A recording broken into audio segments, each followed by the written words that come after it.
Hello everyone and welcome to SuttonsDaze. Today I thought I would bring you along while I make some homemade yellow mustard. Just that good old plain mustard. Good stuff. So these are the ingredients that you are going to need. 1 cup of cold water, 3/4 of a cup of mustard powder, okay?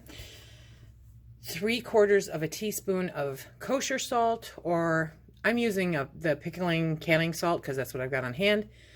1/2 teaspoon of ground turmeric, 1/8 of a teaspoon of garlic powder, 1/8 of a teaspoon of paprika, and 1/2 cup of distilled white vinegar. You're also going to need a non-reactive pot. So what is a non-reactive pot?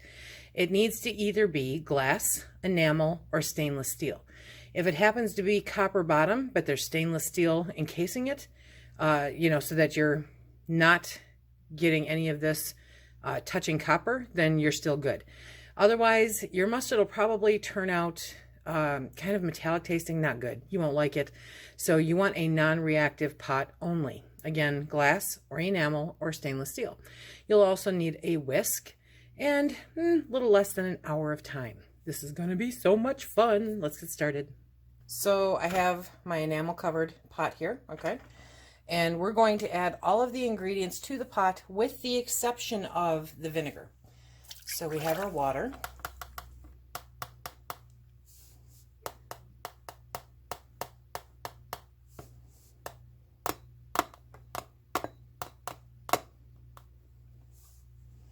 Probably a little bit more than 3/4 of a cup, but 3/4 of a cup of mustard powder. Next, we will do the 3/4 teaspoon of kosher salt.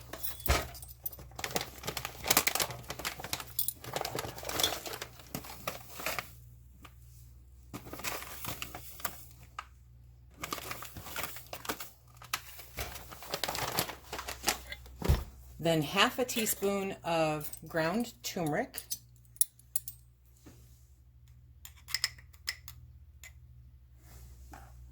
Then 1/8 of a teaspoon of granulated garlic. So I'm doing just less than 1/4 of a teaspoon. 1/8 of a teaspoon of paprika. I'm using a smoked paprika. Okay, so now we're going to turn on the heat and begin whisking this together. You're going to want some decent ventilation because this gets a little strong in the kitchen. So look at how thick that is already. So we're going to heat this up and then cook it down a bit. Just a medium heat, okay? And we're going to cook it down a bit and let those flavors all get melded together.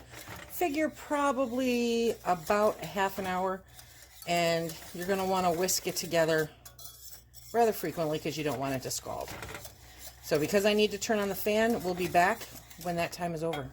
Okay, so we've been cooking this down on a medium heat until it thickens up. And see, I think that's pretty thick.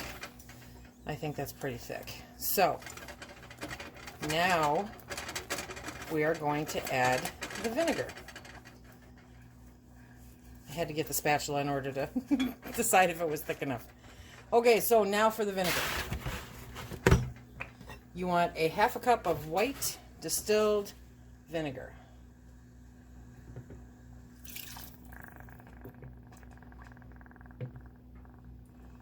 Okay, so that is going to loosen it up again. We're going to marry that all together, get it all mixed up. And then we're going to cook it down for about another 15 minutes or so until it thickens up to the consistency that we're looking for. And right now, this is let me do that again. So right now, right now it's kind of soupy. So we're going to cook that down a little bit more. We don't want it super thick unless you want it super thick. This is totally, that's the fun of making it homemade. I don't want it super thick, but I also want it thicker than what it is presenting here. So about another 15 minutes and you definitely want your exhaust fan going. Okay, it does start to spit a bit, but I've got it where I want it. So I'm going to let this cool down just a minute, and then we'll get it transferred into the glass jars. This is not a pantry stable, shelf stable mustard. There are recipes for different kinds of mustards that are shelf stable, that you can water bath can. This is not one of them. It hasn't been tested, and I don't know enough about it one way or the other. And this recipe you can make this on demand. This is super simple. I mean, look at how that's warm. Look at how well that's set up. That's beautiful. Beautiful mustard. So we're going to let this cool down for just a minute, and then we'll get it into the jars. Okay, so now we're going to oh so gracefully attempt to just pour it into the jars. I'm using some jelly jars because that makes the most sense for us. Okay, let me get that scraped down. Who knew that was my weak hand? Okay. Let me bring you around to this side. Okay, so that is what we got. I might be able to stick that all in one jar, but I wasn't sure and I didn't want to make a huge mess. So right now that is what we're dealing with. Little over a jelly jar worth of mustard. And you can store this in your fridge for, I think, 3 to 4 months, if it lasts that long, you know. And pennies. Now, mustard's not normally a very expensive thing, but you also don't know what's in it most of the time if you're buying it from the store. I just made mustard, and I know everything that's in it.